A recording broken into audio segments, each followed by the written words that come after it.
Good afternoon, everybody. I hope you're all doing well. Happy start to your summer. I hope you're getting a little bit of a break, or you at least have one on the horizon. It's time to recharge and enjoy the weather and really recommit to the work that we do. So I'm particularly excited to invite you. I guess I should say this. I think you all know I'm Michelle Zabel from Innovations Institute at UConn School of Social Work, and we're always so happy to partner with the National Council, particularly on the CCBHC National Training and Technical Assistance Center. Today, we are here to talk about establishing CQI, continuous quality improvement with Fidelity and quality monitoring. And all these sessions are near and dear to my heart as someone who cares deeply about implementation science and installation of improved practices. I have to say, honestly, CQI, Fidelity, and quality is like one of my favorite topics because it's so practical and leads people to improving outcomes for the folks that they've prioritized as their population. And in addition, although I'm not going to introduce them now, later in our time together, you'll get to meet three colleagues of mine who I count on regularly for this work and have had really great experiences with for years now, really establishing this, supporting providers, and so on. So I think today's going to be a great session.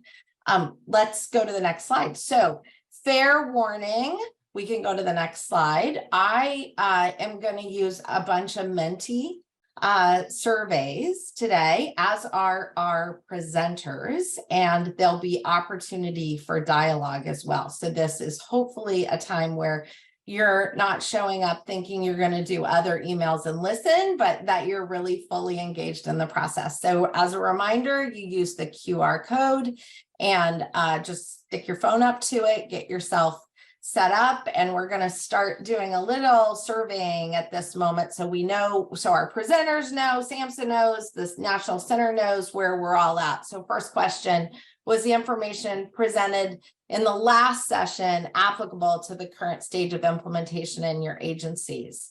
So I'll give you a second, and I'm not going to berate anybody who doesn't participate, but I am going to beg you to please go ahead, get your phones out and do the Menti scale. So we've got a couple of people who didn't attend, but for those who did, they're saying that it was helpful, and that is our goal. And so let me just say up front again that I'm available, Samantha's available, all the staff of the National Center are available so that we could hear from you guys. If there is a mechanism by which some of the information that we're sharing or needs to go deeper or be more accessible, please, we really, really want this to be as practical and supportive of you as possible. So I believe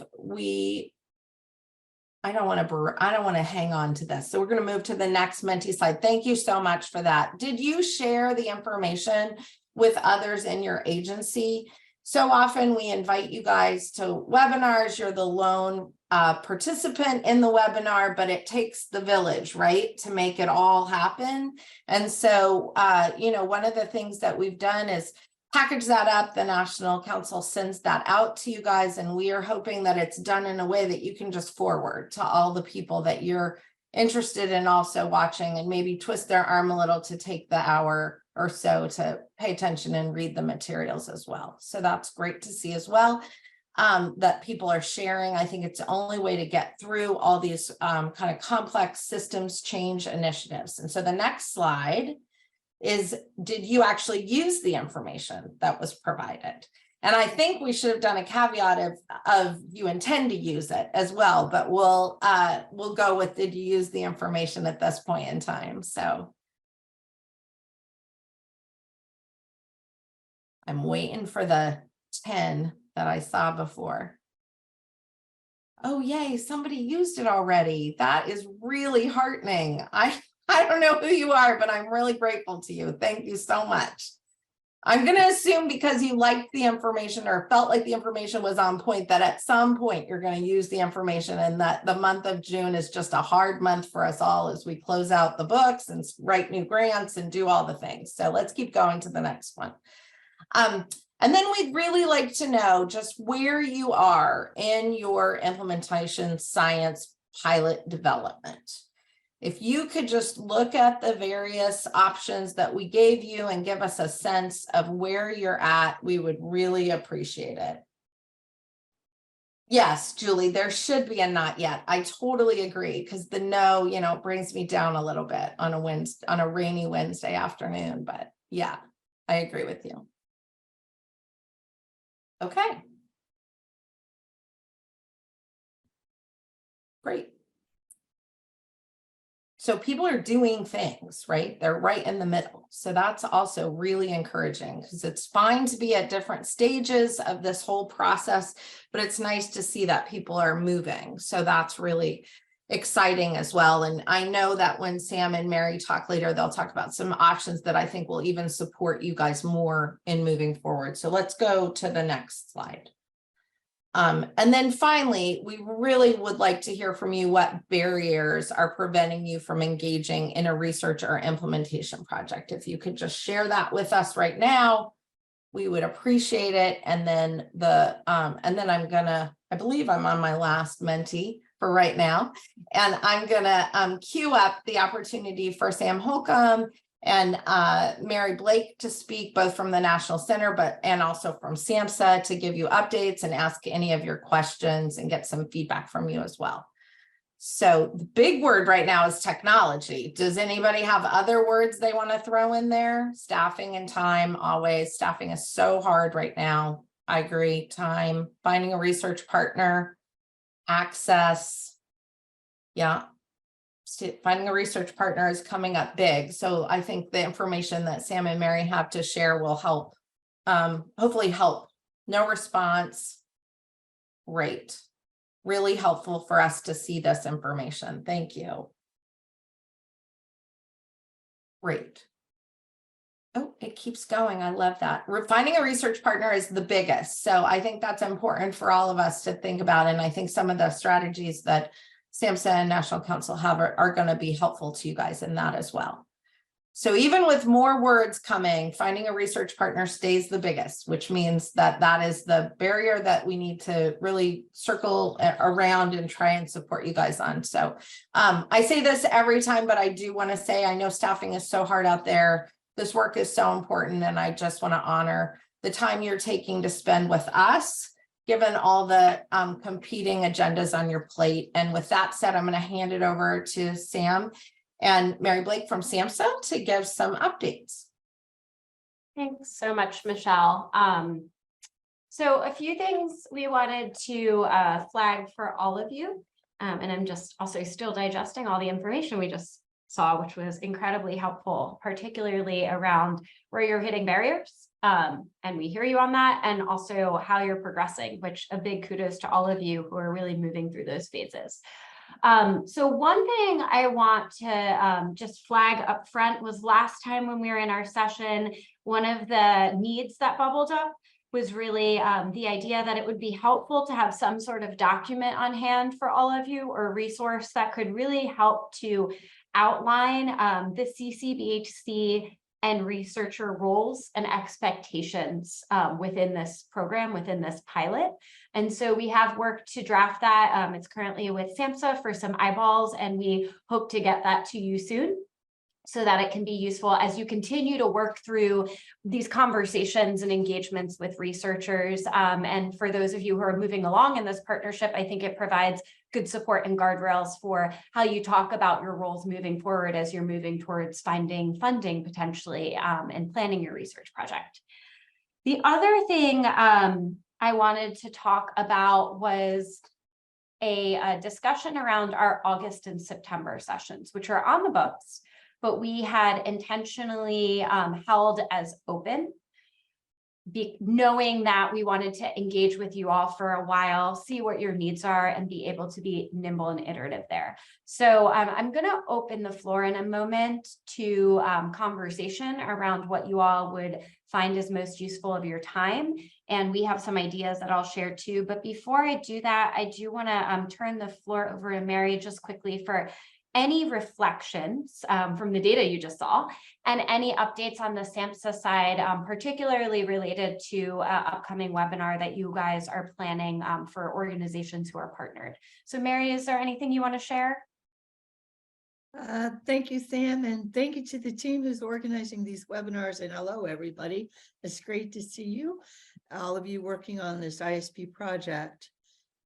So first and foremost, I wanted to give you a heads up. We haven't sent out the formal announcement yet, but for those organizations that are almost partnered or already partnered, SAMHSA is going to be convening a session on July 19th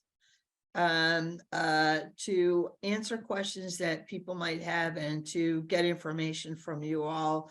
Some of the things that we want to be talking about is we want to hear from you how many have already submitted your partner templates, how many now have partners but haven't submitted templates. What are you and your research partner doing about thinking about funding and financing the initiative that you have? Where are you in terms of finalizing kind of the project that you are going to look for funding on? And then we're going to talk a little bit about some of the expectation and also questions you might have about partnering, whether it's around communicating and contacting potential researchers, whether it's about responsibilities. We're not going to recreate the wheel. We're going to build off of what the TA Center is already doing. We're going to be having some conversation about funding and workflow, and then we'll be doing general Q&A. So this session is really designed for those of you who already have partners. You might already be looking for financing, or for those of you that maybe now have identified a researcher and you're just taking that next step to formalize a partnership. Because we realize we haven't really done anything for that, dedicated for that group of people. My reflections about some of the data that came up during the polling and the mentees is, number one, it sounds like a lot of you were right where I would have expected you to be, so that's a positive thing. I was happy to see the number of you that are kind of in that solid middle area, because I know this has been a very big lift year, trying to get your startup done and everything like that for your grant. So kudos to you for the steps that you've taken. I did see that some people identified, some issues around finding partners and getting callbacks. And I think SAMHSA is currently looking at how to do another call out to partners and stakeholders in the field, and to introduce them again to this implementation science pilot, and perhaps think about either partnering with the TTA Center or doing a separate session that's again trying to bring researchers and grantees together. We're not exactly sure what that will look like, but what we really want to know is from you, where do you think that, where would your assistance energies be best spent from your perspectives? And I think Sam's probably going to start asking some questions for you all. But I think that if I have any additional questions that maybe Sam hasn't asked, maybe I might just type it into the chat. So I'm going to pass it back to Sam. Those are my basic updates for now. And I think we should be getting an announcement out, a formal announcement with a link within the week for July 19. And let me just check. I think we are looking at, I'll put the time that we're holding into the chat just for your information. Okay, Sam. Thank you so much, Mary. If anyone has thoughts or questions or, comments on anything Mary said, feel free to raise your hand, throw it in the chat, unmute yourself, whatever you feel most comfortable doing. With that in mind, I do want to bring it back to thinking about our August and September sessions. I'm going to start with some things that we've heard from all of you, and we've gotten some direct outreach around that's helped us shape how we might best use that time. And then, you know, I want to open the floor for other thoughts and comments. So we've gotten outreach from not a lot, but a few around, you know, supporting training, technical assistance, and thought partnership for those of you who have researchers, and also those of you who are still thinking about your project templates. And obviously Mary's talking about some time that SAMHSA is going to hold in July for partnered organizations. But one thing we were thinking about for particularly the August session that might be useful is hosting some breakouts. I know when we pulled you all early on, there's a little bit of some reaction or division around who likes breakouts and who doesn't, but thinking about staffing different types of breakouts for those of you who might be partnered and working through your kind of research questions or want feedback on your current state of your research development, as well as those who aren't partnered who might benefit from time with individuals to just workshop or ask questions about either partnering with researchers or like what concept you're thinking about. So we thought instead of doing some didactic time in August, maybe we host that for kind of consultation time, where we'd move you into two groups. You'd have more time with experts and SMEs in those two groups to field specific questions that are more unique to where you are in your stage and what you could use support on, as well as having the benefit of some of your peers in those groups who can talk through how they've done this. So that was one thing that we considered might be helpful based on some of the feedback we were seeing. Want to get initial thoughts and reactions to that from those of you in the group. You know, we don't want to do TA just for the sake of doing TA. We really do want to make this as useful as possible. So maybe if you think that would be useful, if you can give us a reaction, a thumbs up, a heart, a celebration sign, or type in the chat thoughts or any feedback you have in terms of, you know, maybe that wouldn't be useful or how we could best structure that to support you. And I'm seeing one thumbs up. I'm hoping that everyone else is just formulating their thoughts.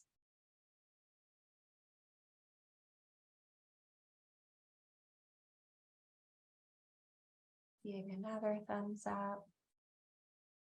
So again, that would be giving more small group time for direct consultations, where we really focus on getting questions answered, maybe workshopping somebody's template or research question.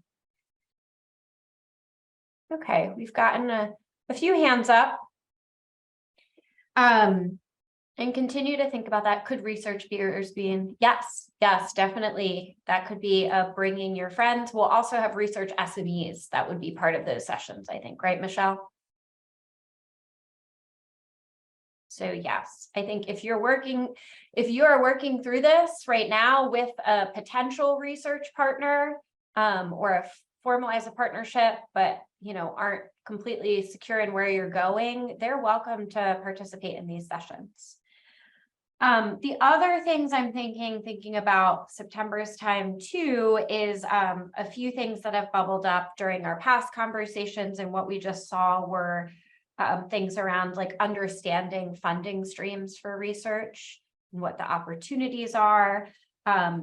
We saw things around finding a researcher. I think like we try to embed elements of how the content that we're going over in each session can be utilized in partnership with researchers, but I still think we tend to get a lot of questions around practically what do we need to know about partnering with researchers in each phase of this engagement, and what are the like knowledge and skills and abilities we should be building there. So those are things that have also bubbled up that could be leveraged towards the end of the year, I think. And Michelle, anything you want to add? But throwing those out as ideas for reaction too.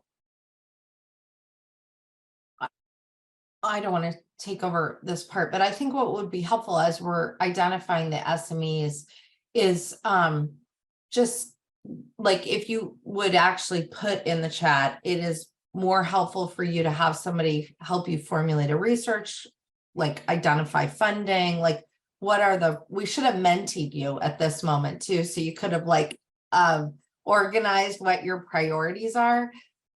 Otherwise, we'll just put a bunch of actual folks who could do it all, right? And do our best to answer your questions in that time. But there is a little bit of, for the group that is coming together that doesn't have a research partner yet, I'm making some guesses that there's a little bit of you thinking about how to organize to get to the place to either outreach and us even saying like, these are researchers in the area that you're interested in, like actually making that connection is helpful. I also don't want to duplicate the SAMHSA webinar. So I think we'll go to the SAMHSA webinar, see what that looks like, pull out what questions are still there, make it a workshopping opportunity. But if any guidance you have throughout this presentation about priorities, people can't know everything. And so, knowing who to best put in the rooms with you guys would be really helpful to me, at least, to make sure that we've got the right kind of SMEs for you in August in particular. So that's all. I keep staring at Mary's box thinking she's going to tell me something that's really important. So I'll just encourage you guys to do that. Funding would be huge. Okay. So, Michelle, just one other thing that I'm thinking about, and I know that you all will provide additional support to grantees, but it was another thing I saw in the mentee that the word cloud that kind of caught my attention was just this effort to formulate the correct research questions. And I think that for those of you who haven't figured that out, well, you don't have to have that figured out.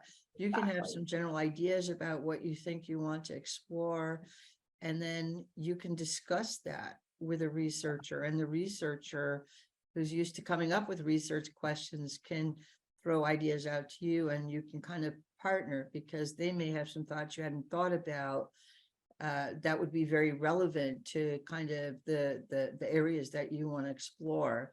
So you don't always have to have it all figured out before you reach out to a researcher. And it's a little bit of a conversation where you guys are kind of finding where those areas of alignment and where's that good fit, and are they getting kind of generally where you're going, and are the research questions they're proposing exciting or relevant to you all? It kind of, so I just wanted to provide that feedback when I saw that in the mentee.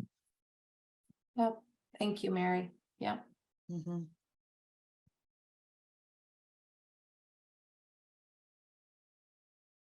Yeah, great.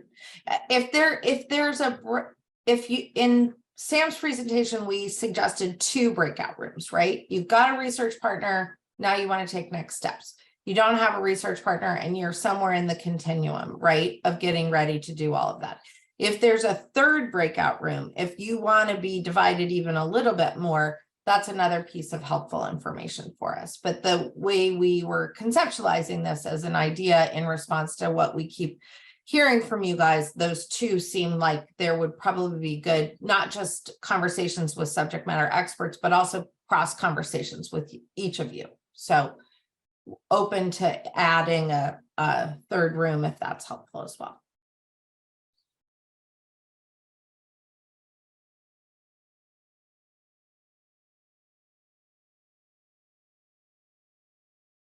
Are you good, Sam?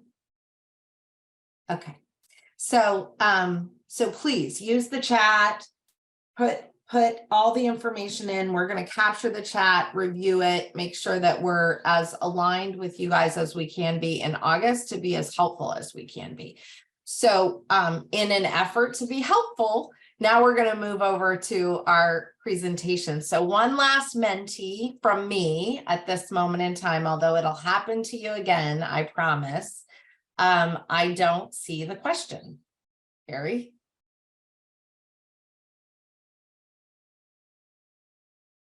Okay, there's a mentee question there for you, or at least we're hoping there is, because it was there in our practice run. So this mentee poll is for you guys to be able to give some information. There we go. This is really us helping the presenters as they come in to know where you guys are at. So in terms of your knowledge of research and evaluation methods, we've asked you this question a few times, but us hearing from you about where you think you are in any and all of these questions will be helpful for our presenters as they think about customizing on the fly, because as they're so capable of doing for this presentation. And I appreciate all of you doing mentee polling with me today. I personally really like it, so I'm hopeful you're not resentful of me throwing this many in. I appreciate it.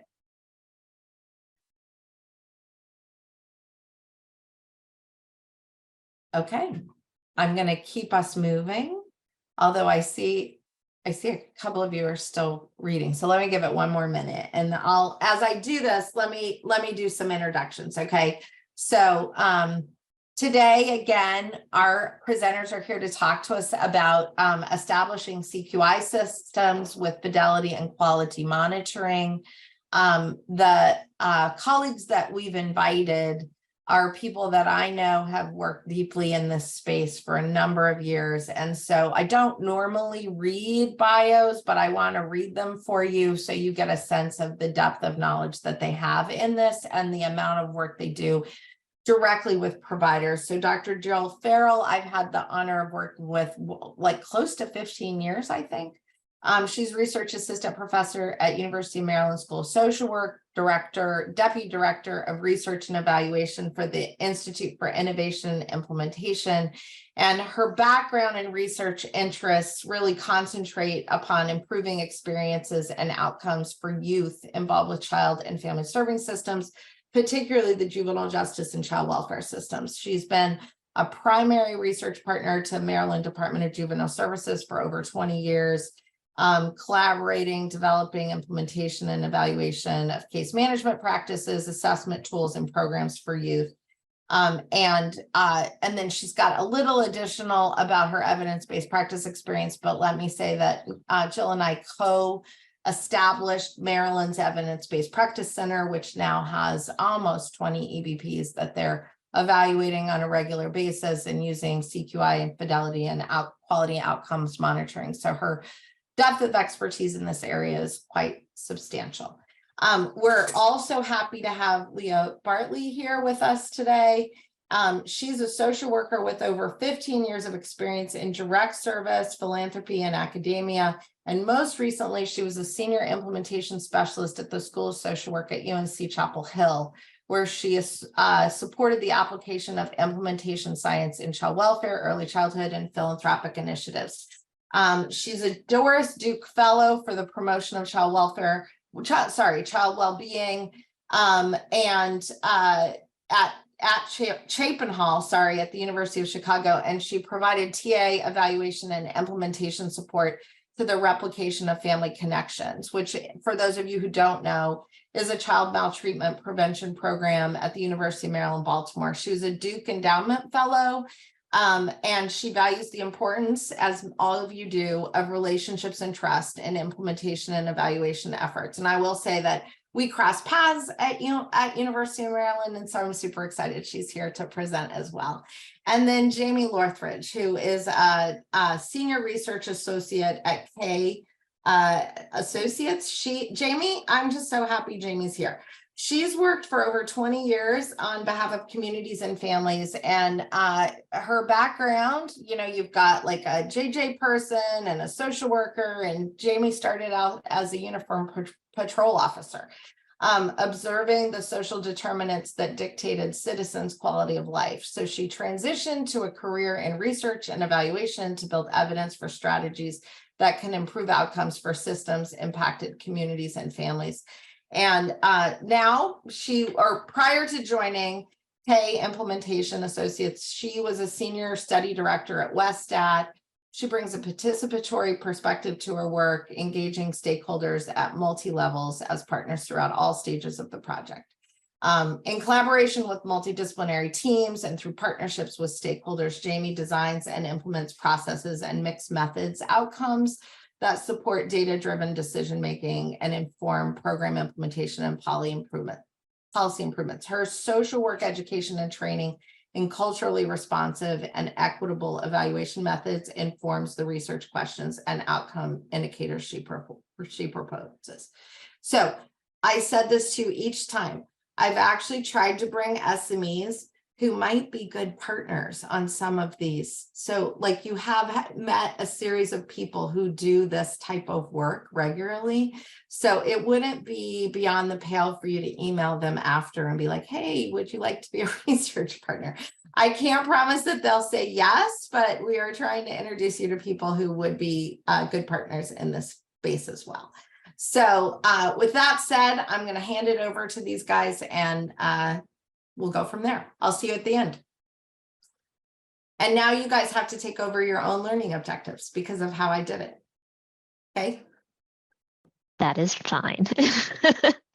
Thank you, everybody. I'm Jill Farrell, and I'm going to kick us off with the learning objectives for today. So the point of this session is to provide you with some foundations and tips on setting up CQI systems for your programs, as well as how to partner with the researcher to install that process or research that process, et cetera. So specifically the objectives for this session, participants will explore key concepts of continuous quality improvement systems and how research partnerships can support the process. Understand how implementation teams that include research partners can support CQI system development. Understand how to prioritize data elements for your CQI systems in partnership with researchers. Understand the types of data included in CQI systems and how they can benefit your team and researchers. And understand how implementation teams use data to advance equitable outcomes. Thank you, Carrie. So we'll start with a definition of continuous quality improvement to make sure we're all in the same place.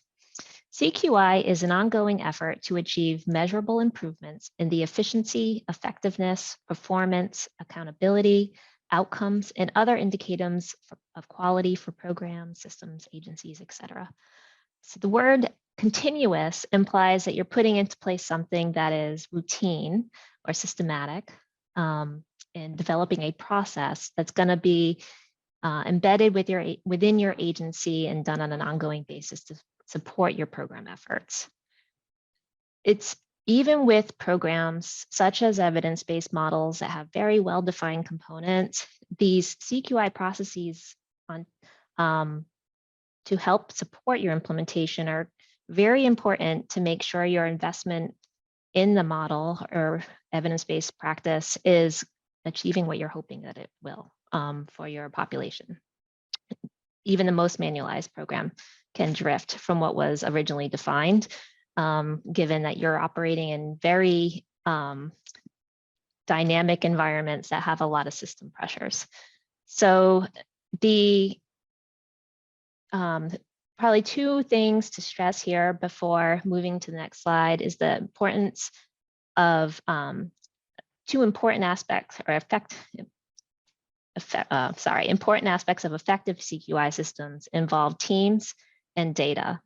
A CQI process cannot be carried out by a single person, such as the data person who's compiling all the information. It's really got to be compiled for the sake of use and use by teams to do the system improvement efforts. And of course, we want to couch it in data. We're going to talk a lot about that in the following slides. So next. This slide shows you a CQI conceptual framework developed by researchers at the Urban Institute in supporting their efforts or supporting researchers working with Head Start programs. They did a very thorough review of the system or organizational factors that support effective CQI processes. And I think they've done a wonderful visualization here of how to best set this up in your agency. So at the top, you'll see the pretty traditional cycle that represents a CQI cycle or process, and the various steps that look usually similar across the various CQI approaches. But what's important about this is for these processes to be effective, they're embedded in agencies that have these strong pillars, and with a foundation in which leadership embraces and cultivates a culture that is focused on data improvement, use of program improvement, use of data, empowers people to make decisions and use data. And that's represented in the pillars that are kind of supporting the roof with the CQI process. So to do CQI, it requires a use or commitment of time, ideally by leadership. I find in CQI processes that leadership engaged, the team will tend to go for the harder things to tackle because they've got the decision and support and resource support at the table to help devise those strategies to tackle the issue. The agency needs to have, with leadership support of a good data system or approach to be able to collect the data, as well as the capacity by the team to analyze and report on the data, as well as the investment in the rest of the team to be able to understand and use it in terms of their work. So creating a space for people to build skill sets and understand their role and how to use information in program improvement. And the only other thing I'll note to move it along is the importance of creating a safe space in kind of that the bottom of the roof under the next to culture of collaborative inquiry. Doing the continuous quality improvement implies that you're going to look at data and identify things that aren't going well. And it never feels great to be part of something that's not going well. But ideally the folks at the table are going to feel comfortable sharing their experience of why it's playing out in that way, and what are the contributing factors that they're aware of that are playing into this process, so that it's open and you can get to the underlying causes of what's going on. Without that safe space, there's, often people are coming to this table for fear of being penalized, and they're not going to open up about what's really going on, but then you won't get to the root of how you're going to fix it. I think I'll just leave it there for now, and we'll move to the next. Okay. Leah? Thanks, Jill. Hello, everyone. Happy to be with you here today. So one of the things that we wanted to kind of make a connection about was that as you're thinking about a research partner or talking with research partners, there are implementation frameworks that can not only guide that research study or how that researcher might be thinking about the study, but also might guide your EBP implementation process and CQI process. And so we really saw that as an opportunity to make a connection between kind of your process in supporting that evidence-based program you're selecting, how you're thinking about CQI and what components you might be looking at, and how your research partner might be connecting into some of that work. And so these are two frameworks, the Consolidated Framework for Implementation Research, or the CIFR, and also the PRISM model that are often used in implementation research.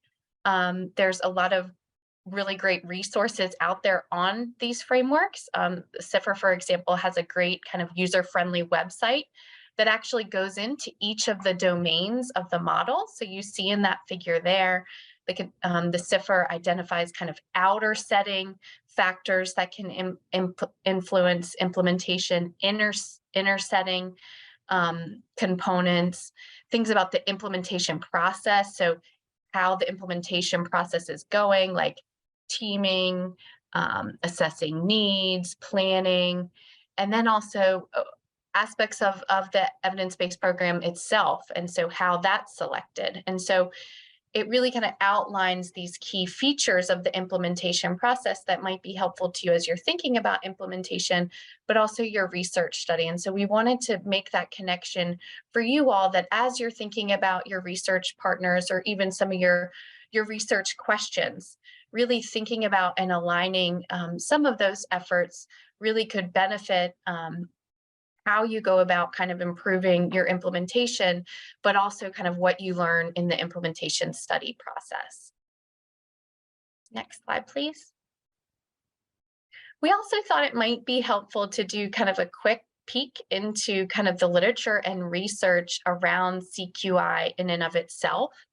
And so this paper summarizes, is a systematic review of 28 randomized controlled trials to test the effectiveness of kind of different approaches to continuous quality improvement compared to non-continuous quality improvement efforts.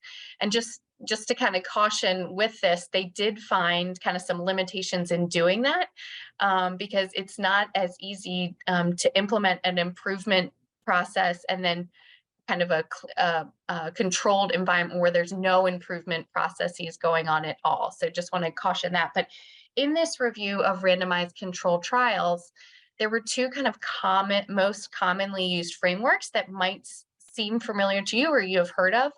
One is the Plan, Do, Study, Act, and the Model for Improvement, also another kind of CQI framework that were most commonly used.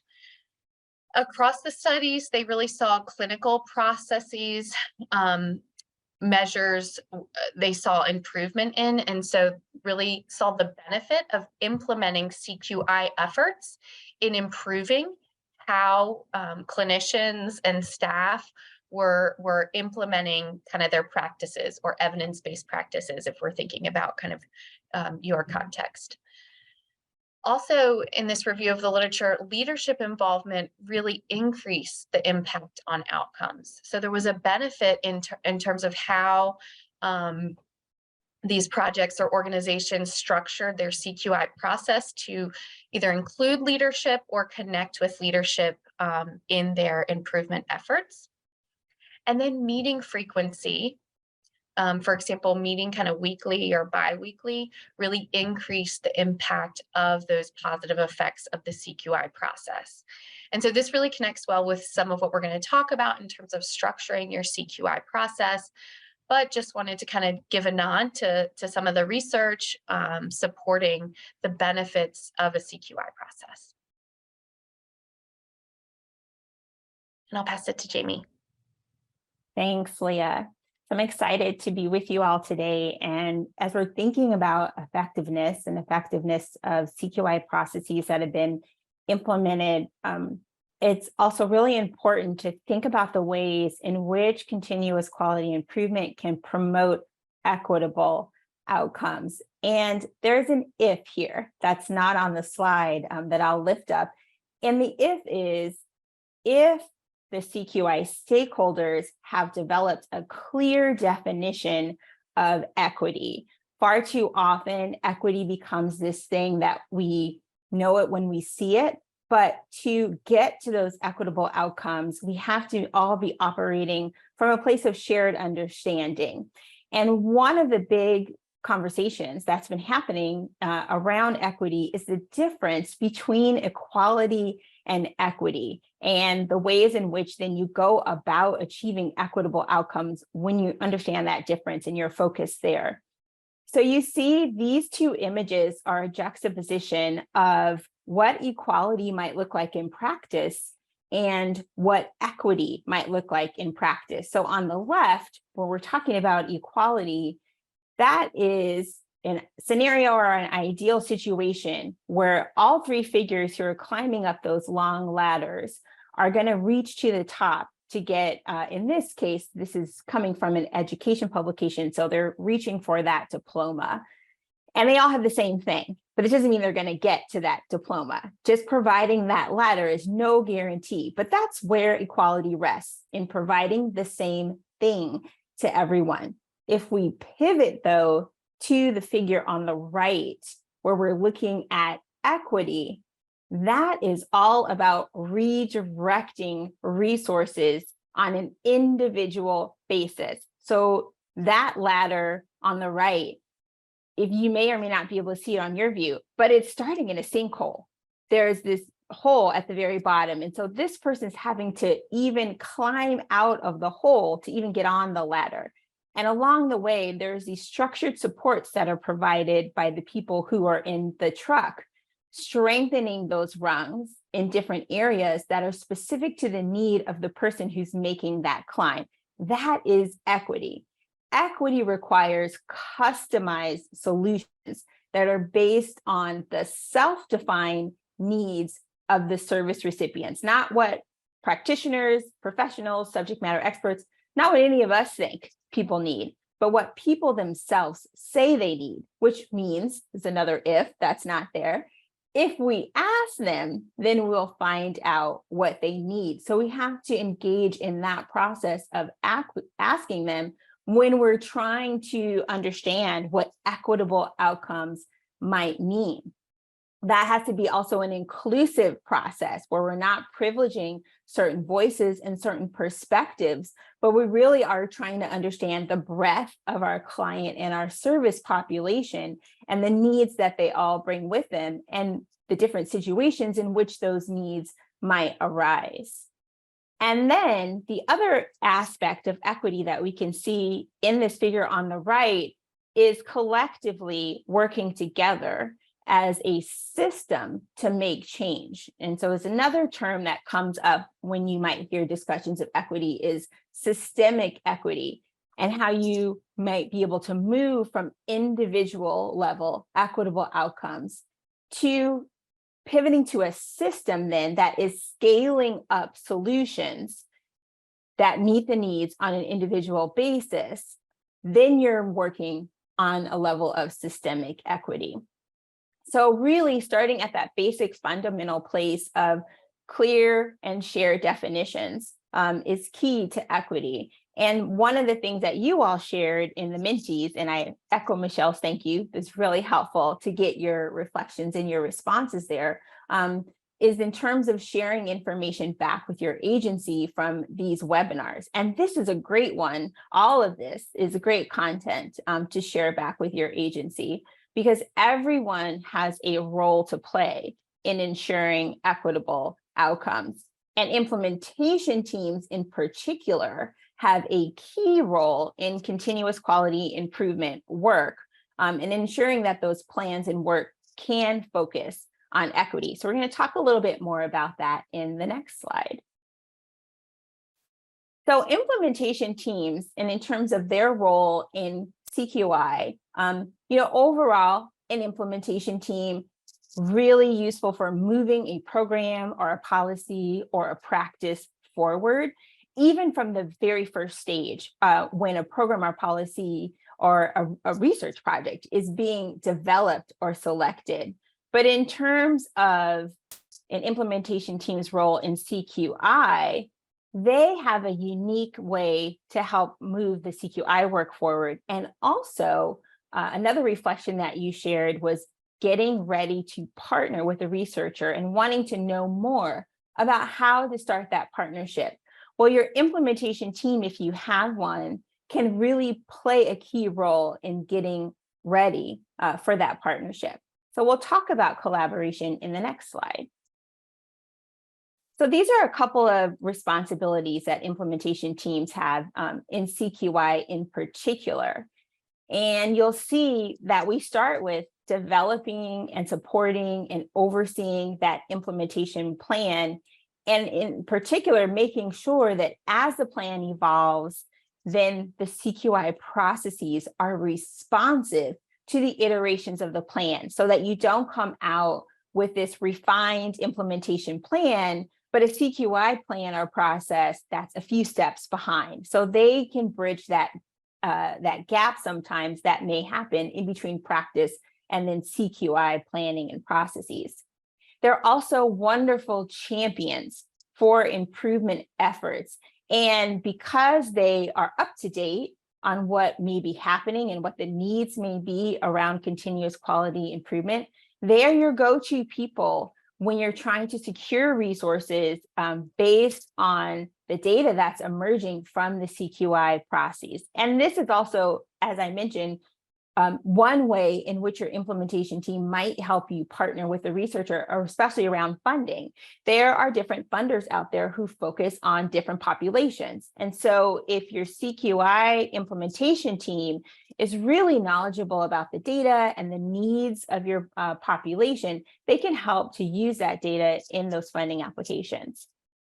They're also really critical for addressing implementation barriers and identifying opportunities for improvement, because they're bringing that real-time data to discussions about how the implementation process is going and planning for sustainability all along the way, thinking about if we're going to collect this data, if we're going to have this process, are we going to have the staffing, are we going to have the resources continuously available to be able to do this for the life of the program or the project? And then these last two aspects in terms of their responsibilities and roles are also quite helpful for bridging gaps. So with their focus on including and incorporating youth and family perspectives on barriers and opportunities for improvement, they can take that data that's really important alongside your other outcome data, and they can take that and bring it forward for planning purposes. And then altogether, collectively, that data can be used to make informed decisions, and ideally in partnership with your research partner. And that's a very sustainable and clear pathway to getting to improved outcomes.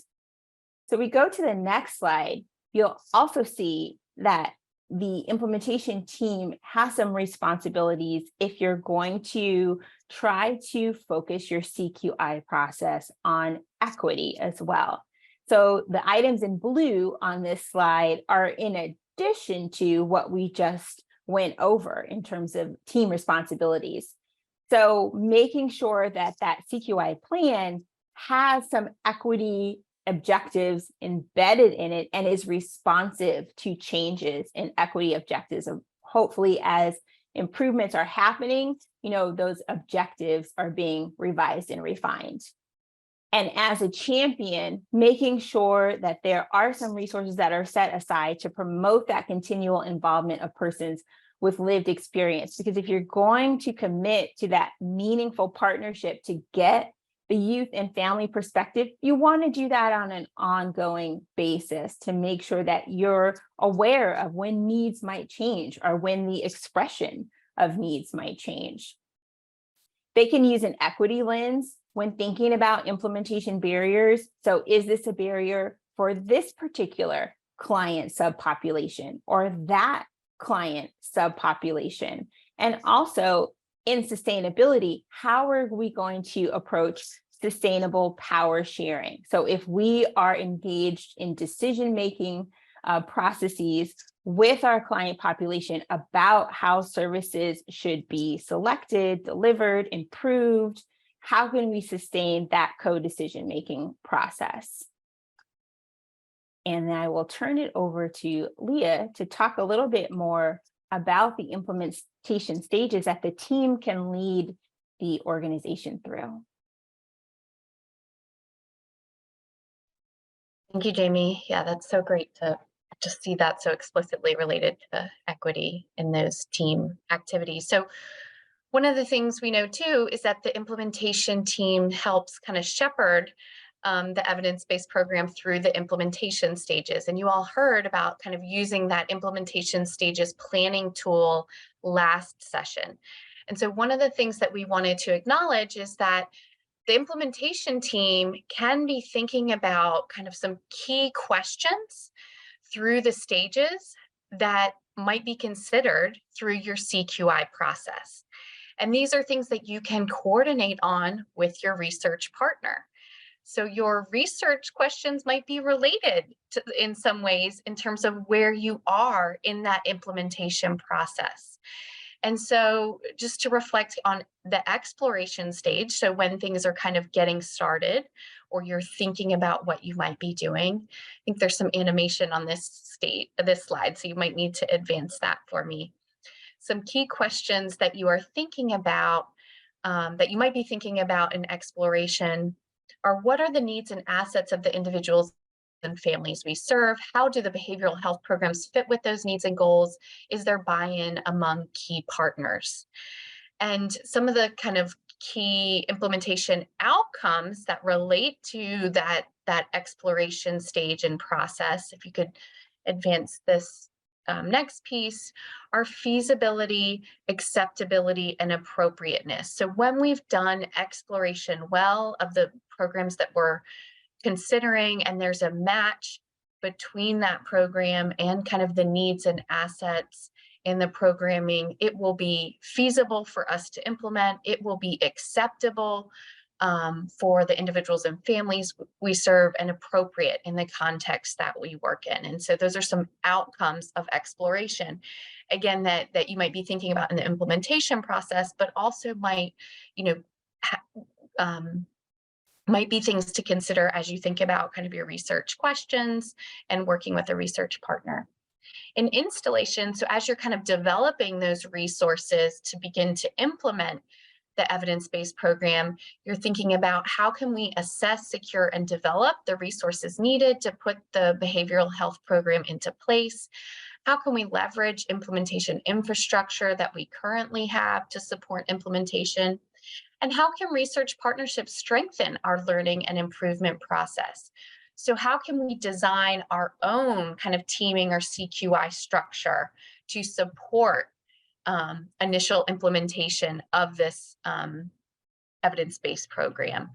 And so here, when we're doing installation well, we're seeing that adoption, so that uptake of the evidence-based program, that folks feel prepared and equipped to go and implement this behavioral health program, and we see readiness. And so just want to acknowledge those kind of key aspects of kind of the preparation stage, or installing those key infrastructure components for the behavioral health programs. When we think about initial implementation, and when you're really kind of getting started with implementation, some things you might be thinking about in the CQI process might be, how can we support practitioners learning the new program or using a familiar program in a new context? So what do we need to be paying attention to as folks are getting started or beginning to implement this in new ways? And what sorts of data and questions do we have about that? And what data can help us improve those supports of behavioral health program? So when we receive data back, what is it telling us about the implementation supports we have in place or that we might need to refine? So things like, how can we feed this back to coaching and supervision? How can we feed this back to leadership and in ways that can support practitioners' ability to carry out some of this information? So again, just thinking about these stage-based questions and how they might influence your CQI process. Here's some of those outcomes we'd want to be thinking about. Those implementation outcomes relate to reach. So are we reaching the individuals and families we are intending to serve? Are practitioners and staff able to implement with fidelity? And we'll be talking a little bit more about what that means. And what are the costs? So do we have an idea of how much kind of the cost of implementation is going? And are we seeing some cost benefits as we think about the implementation process? And then lastly, when we think about full implementation, and when we've seen some stabilization in terms of how things are being implemented, so practitioners or staff are kind of able to implement that behavioral health program kind of across many cases over time. We're seeing outcomes be experienced with the individuals and families.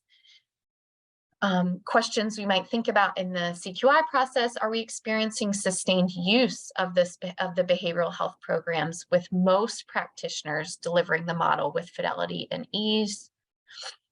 Are programs reaching the intended population? So there, we're really trying to connect the fidelity and how the program is being implemented to those outcomes. that they are experiencing. And so again, some of those stage-based outcomes we'd want to continue to assess are reach, fidelity, sustainability, and cost. And again, just thinking about how, the implementation stages can serve as also, a way to kind of think about where you are in your implementation process and how that connects into your research study as well as your CQI process. Thank you, Leah.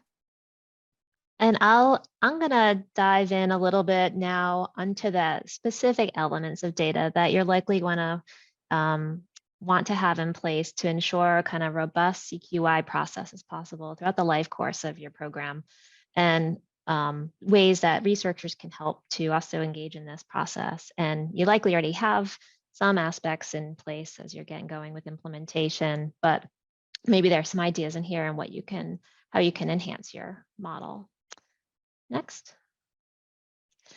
So this slide covers what we consider the necessary data elements to tell the story of your program. When working with new programs or existing programs, this is a slide I always rely on to talk about the buckets of how you're going to tell the story of how things are going. And to walk you through the first bucket, so to speak, I'll also note that other frameworks use similar buckets with different language, but kind of validating that this holds across different ways that people go about this. So go to the first one, capacity utilization. You're collecting data elements in this bucket that are going to help you answer the question of who and how many clients, participants, families, et cetera, are we serving? And ultimately also trying to answer the questions that Leah was just raising. Are we reaching the population that we intended to serve? Do we have the capacity, et cetera? The next bucket, fidelity implementation, is meant to help you assess how well is the program being implemented.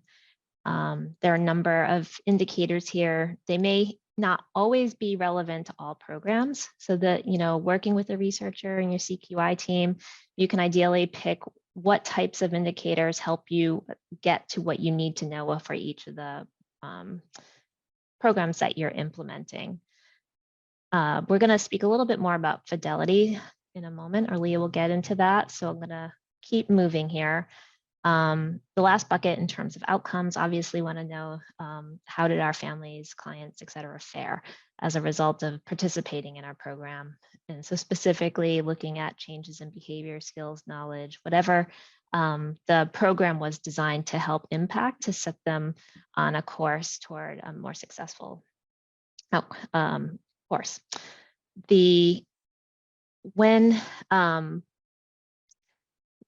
I guess maybe I'll just leave this here for the moment, looking at the time, and we'll move through to fidelity. I'll make a few more points later.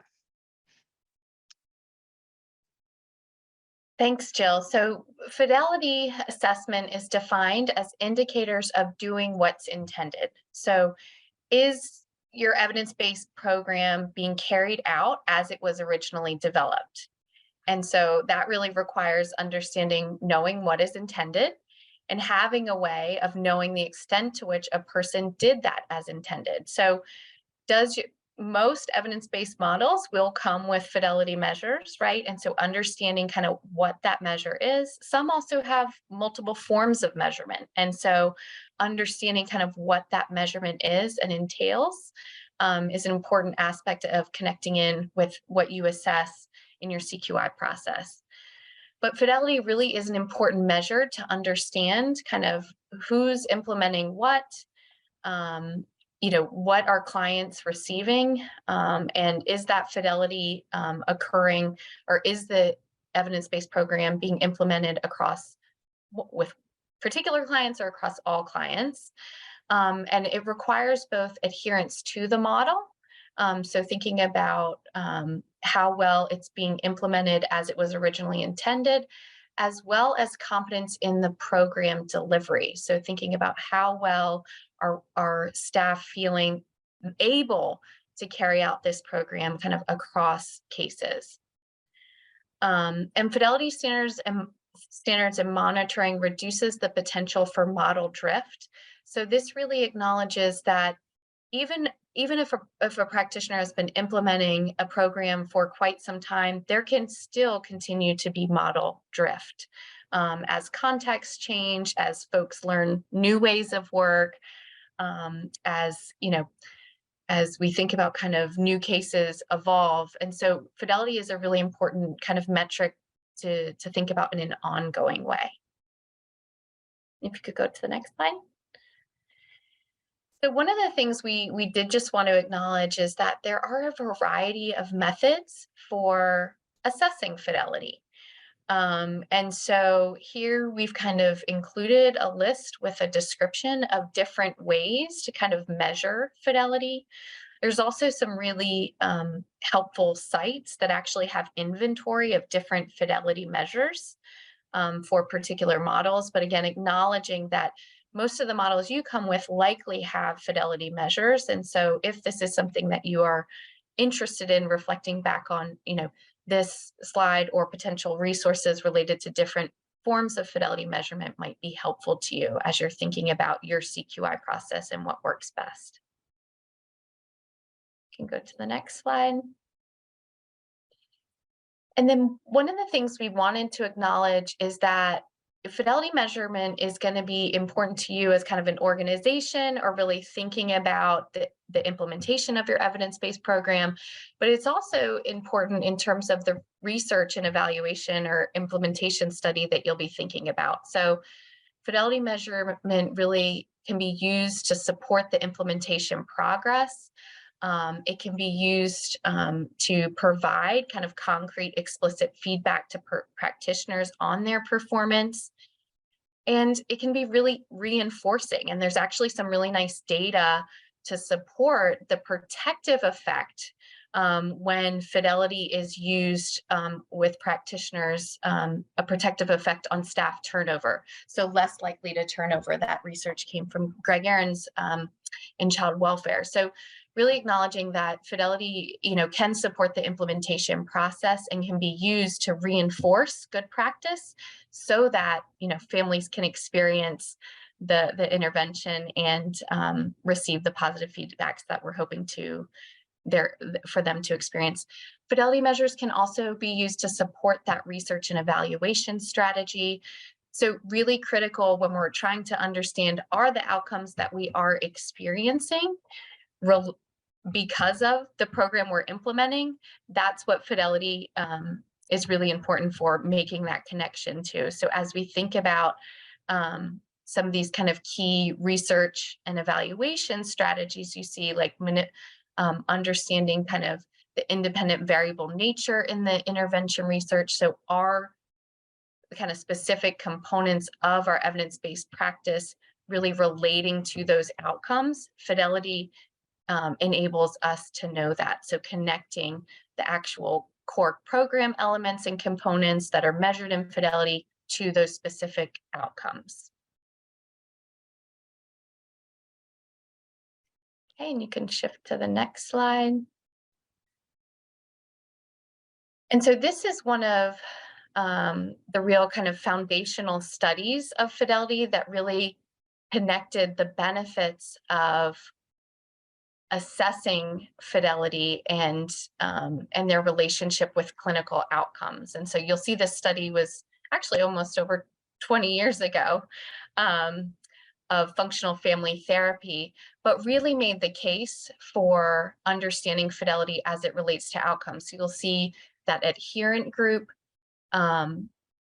with higher adherence, there was significantly positive outcomes. So that reduction in felony crime and a reduction in violent crime for that blue group. And then in the middle, there's the control group. So that was the comparison group and their outcomes. And then those that were non-adherent, so not carrying out the intervention as intended, actually saw a higher rate of some of those outcomes of youth who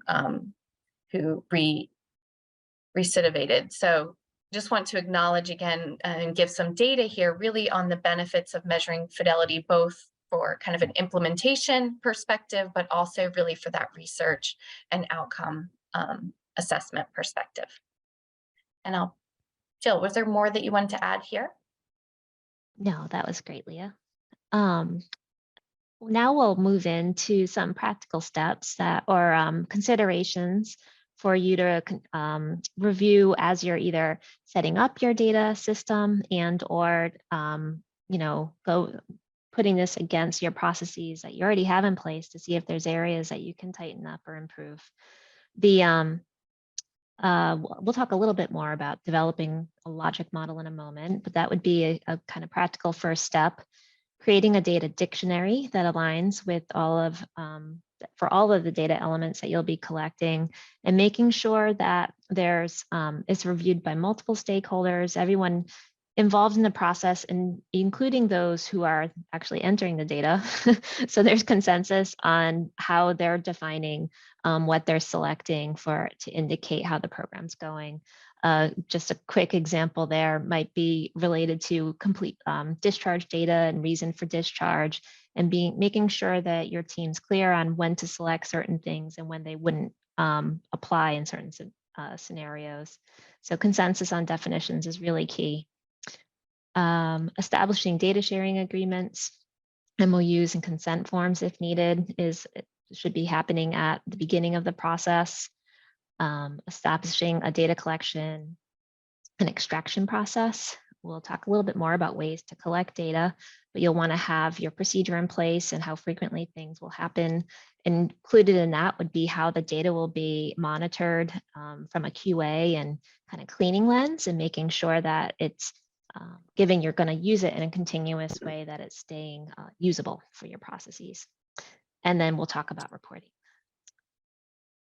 Next slide. Just very quickly, I'm sure most of you are familiar with logic models. They're a terrific visual snapshot of your program that communicates the intended relationships between program goals and outcomes and the theory of change. They consider inputs, outputs, and outcomes, and are your quick way to depict and have a conversation about what goes into the program, what people do to implement the program, and what you hope to achieve. It's an excellent place where you can intentionally center equity in making sure that you're clear on who you're going to be served and how they're going to be served, engaging people with lived experience and other stakeholders in the process to ensure a variety of perspectives are clear on how the model intends to operate and affect and impact lives. The practical goal is to get everybody on one page regarding the program and the approach. Let's go to the next slide. This is a template that we often use for setting up data collection for the lens of CQI. Very quickly, it looks like a traditional logic model template with inputs in terms of what you're investing, outputs, including what you do and who you intend to reach, and then outcomes. The one difference here that's not as traditional is the row related to the data measures. So what we do with providers is walk through the traditional logic model components in that kind of first blank row of inputs, outputs, outcomes. And then we go through and map what data do you have that can help us assess what's happening, how against the inputs, the activities such as the number of sessions, training, supervision, whatever the model requirements are that need to occur in order to implement as intended, who you reach, and then of course the outcomes. This helps the provider see the value, and I often get the question of why so much data, but because it ends up mapping to all these components and helps to tell the full story. A lot of times we're having to make decisions of, we can't collect everything. And so this is the most important pieces of each of these boxes in order to tell the story. And that in particular relates to outcomes. The outcome data can be typically harder to collect unless it's stuff that you're collecting as of discharge. So what we do is create a wish list and look for opportunities, such as when you're partnering with researchers on evaluations, for when you could potentially get data in that way to tell a fuller story of how your program's operating. Let's go to the next slide. Options for data collection. Obviously, most of you probably have EHRs, and that would be the ideal place to have all of the, that really robust data related to utilization, fidelity, and outcomes built right into your EHR. To the extent that that's not possible, the low cost, easy to use approaches continue to be Excel and Access, or maybe Google Sheets, something that helps you, even if it seems kind of simple, maybe not for the long term, but allows you to collect data to get something going. The benefit of it's not built into your EHR yet, Excel and Access will give you a flexible means to get it right and get the right fields defined in a way that you'll know you need for CQI.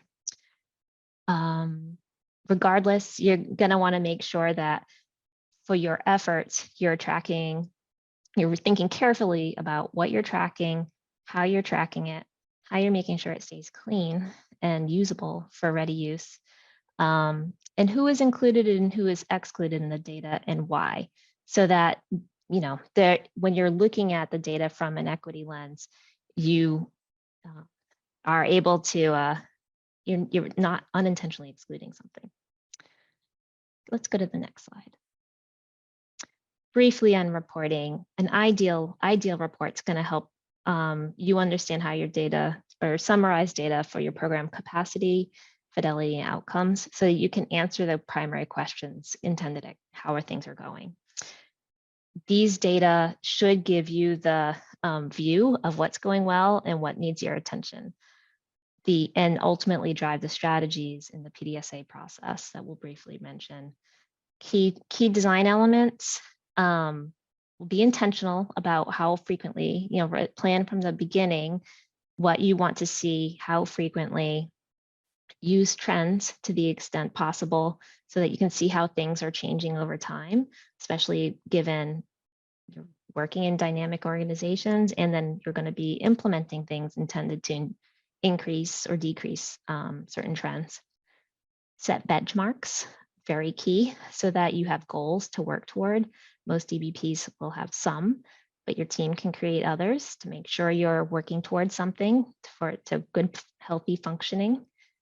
And just a note, I could talk about dashboards all day, but they're key. They're a great investment if they're available to you. And they'll be a very efficient way for you to be able to view data on an ongoing basis. And I'll leave that there for now. Next slide. Thanks, Jill. So just to echo Jill's recommendation about planning from the beginning, you want to plan from the beginning to tell a complete story. And in thinking about completion and thoroughness, you also want to think about telling an equitable story. So what data are you going to have available to understand how the program or project is functioning for all of the different populations that are involved in being served? And so this is a snapshot of a dashboard, and agreed with Jill, gosh, I love a dashboard. They are really great tools if you have access to them. And it's really exciting also to see the barrier to access getting lower and lower and lower as time has gone on in terms of low cost tools and solutions and easy entry. You don't have to be a computer programmer anymore to do some of the dashboards that are available now. However, it is a snapshot. So you want to be prepared with other data and other information that provides context for the numbers. Being able to, if you're sitting in a planning meeting, you're looking at this dashboard, being ready with that contextual information so that you can help people understand the nuances of what it is they're seeing, especially if you have an internal dashboard and an external dashboard that you might share with other stakeholders and partners. You want them to be able to have the same level of understanding. And one way to really get a feel for how complete the story is again, continue that partnership with persons with lived experience, your service recipients, asking them, how are they interpreting this data? What are the headlines they have when they look at the data? there's something that we do on a regular basis that is just really beneficial called data parties. And we ask and we partner with people coming into a session. We present data almost in a format like this. We call it a data placemat, where we might have one visualization at a time. And we invite them to tell the story of what it is they're seeing. And then we talk about what's missing and why, and how can we improve that data story. And then lastly, you want to understand if your numbers are aligning with those other sources of information. So if you've got satisfaction surveys, if you've got discharge surveys, if you've got other types of data that you collect that maybe isn't regularly visualized, but it does document client service experiences, how are the pieces of data integrating and talking with each other? Next slide. So in terms of prioritizing data, one big priority area that you can focus on, and especially when you're trying to tell that complete story, is disaggregation. So this is an example of a bar chart from a report that was focused on the health and socioeconomic well-being of LGBTQ women in the United States. And you can just see by looking at this bar chart, you get a much deeper understanding with this disaggregated data.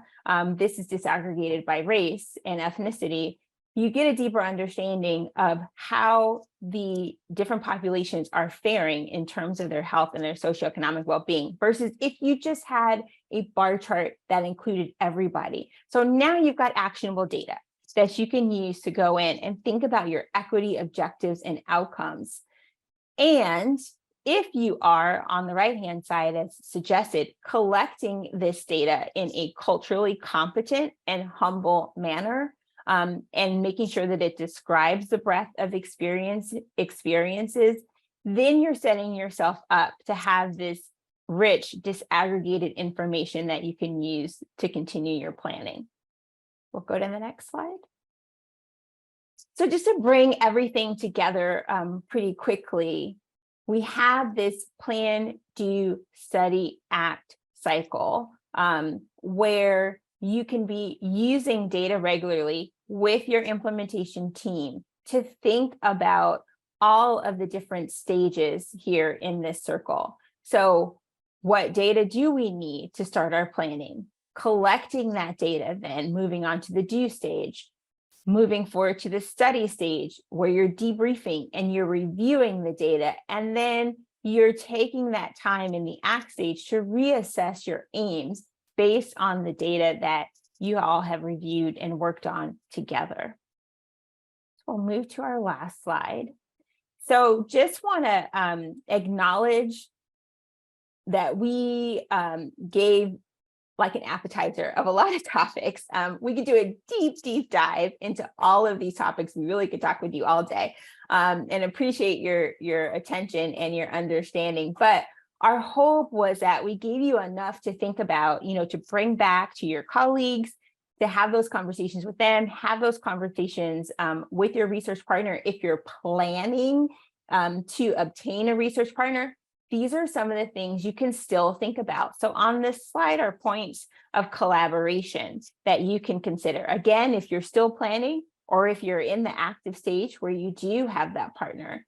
So I'm not going to go through them all for the sake of time, because we really do want to know if you have any questions. But what I will add, or just sprinkle a few things in here, is if you're working with a research partner to identify those research questions, again, remember that you've got to bring that intentional focus on equity there. And that should be something that you're requiring of your research partner. You should be asking them, how do they go about equity focused work?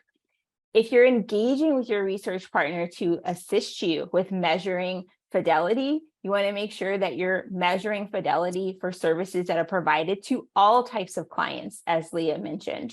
And then if you're defining the data elements together, you want to ensure that you've got common understanding of program language, but also understanding opportunities to disaggregate that data. So we'll stop there and invite your questions, and we'll wait and see if there are any questions. But also, we'd love to know, for those of you who have engaged a research partner already, or maybe you're planning to engage a research partner, if you would like to share your experience with collaborating in any of the areas that are listed on the slide. Or maybe these are some areas where you'd like some more support, to the really good question earlier about how best you could get support in this environment.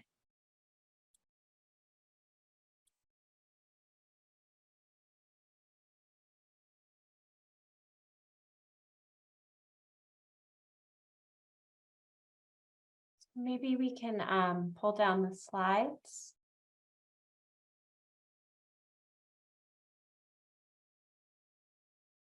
And then I know we just digested a lot of information, but a lot of really good information. And I have an inkling that a lot of you are quite familiar with some of these principles, but similar to us, probably are constantly thinking about how you can do them better in practice. So any questions coming up? Maybe I'll ask a question or make a comment. So I think this is all really, really important for the CCBHC implementation.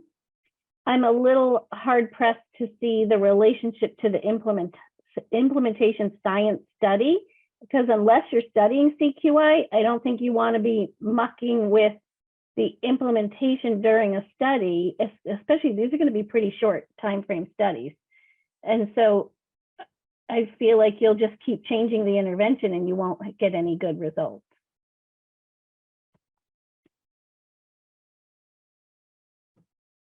Go ahead, Jaymie. Well, I think we all have the same thought, so go ahead. well, I just want to also say, Mary, I mean, I think you're right in that context, right? But I think also there was recognition at the beginning of this process that some CCBHCs might need to enhance their CQI process to even be ready to engage in the implementation science project. Yeah. And when we did that original survey way back in the day, CQI was amongst the top 3 things that CCBHCs asked for. So your point's very well taken. You can't mix the two, but I think part of what we're trying to say is, I mean, but you do mix the two, but like I understand that if you're going to like intentionally establish CQI, it may push your implementation science effort project back a minute.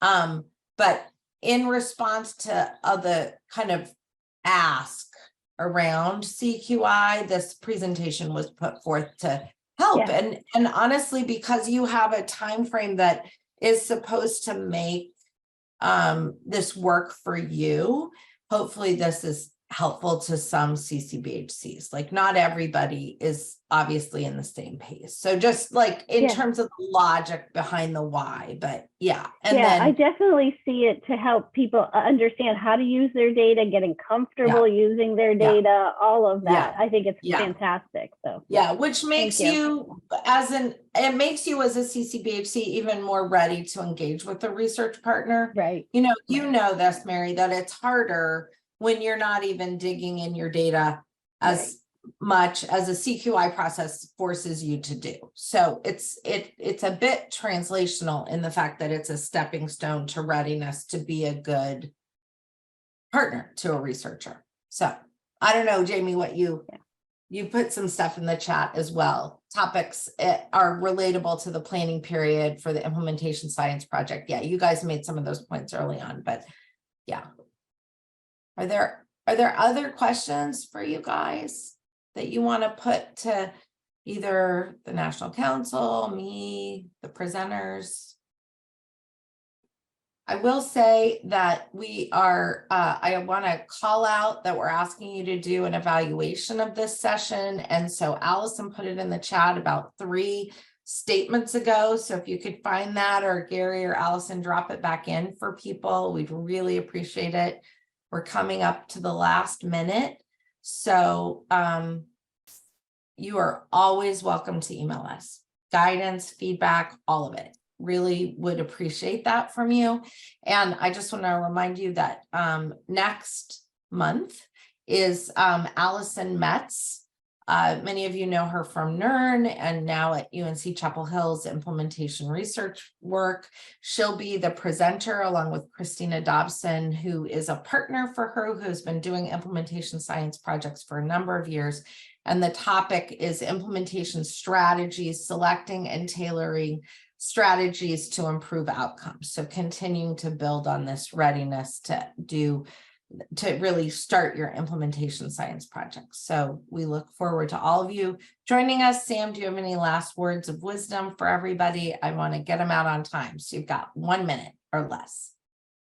No further words of wisdom. I just want to thank our presenters today. And I think to the kind of question that you brought up, Mary, I think this is like the kind of questions that we want to continue to talk through too, is like, what are the use cases for application of these best practices? How do they get integrated within the research too? I think that's a really important thread that we need to be making throughout all of this. All right. Yes. On that note, always happy to see all of you. Thank you for coming. Thank you for joining this month's Learning Community session. Please take a few moments to complete the evaluation for this session using the following link being posted in the chat. We hope you join us again for next month's Learning Community session.